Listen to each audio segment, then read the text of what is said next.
छत्तीसगढ़ में ई उर्वरक प्रणाली किसानों के लिए डिजिटल कवच या नया झमेला।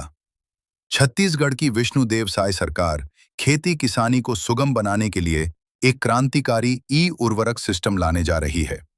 इस नई व्यवस्था का मुख्य उद्देश्य खाद की किल्लत, लंबी कतारों और काला बाजारी को जड़ से खत्म करना है। कैसे काम करेगा यह सिस्टम?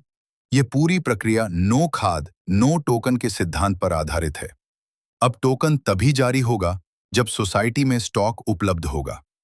इसे पारदर्शी बनाने के लिए 3 प्रमुख पोर्टल्स को आपस में जोड़ा गया है। 1.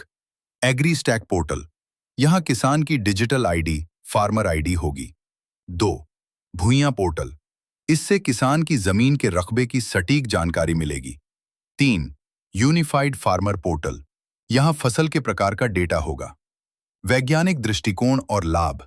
इंदिरा गांधी कृषि विश्वविद्यालय (IGKV) के वैज्ञानिकों ने मिट्टी की सेहत सुधारने के लिए 9 प्रकार के डोजिंग फॉर्मूले तैयार किए हैं। अब सिस्टम खुद तय करेगा कि किस फसल के लिए कितनी खाद की आवश्यकता है। इससे खाद की बर्बादी रुकेगी और बिचौलिए या रसूखदार लोग अवैध स्टॉक जमा नहीं कर पाएंगे। किसानों को उनके मोबाइल पर मैसेज के जरिए खाद की उपलब्धता और समय की जानकारी मिल जाएगी। तकनीक और कृषि का ये संगम खेती की लागत घटाने और पारदर्शिता बढ़ाने की दिशा में एक बड़ा कदम है। हालांकि इसकी सफलता जमीनी स्तर पर इसके क्रियान्वयन और सर्वर की मजबूती पर निर्भर करेगी। सरकार का यह ई उर्वरक सिस्टम किसानों को बिचौलियों से बचाएगा या तकनीक के जाल में उलझा देगा? क्या आपको लगता है कि यह फैसला सही है या नहीं?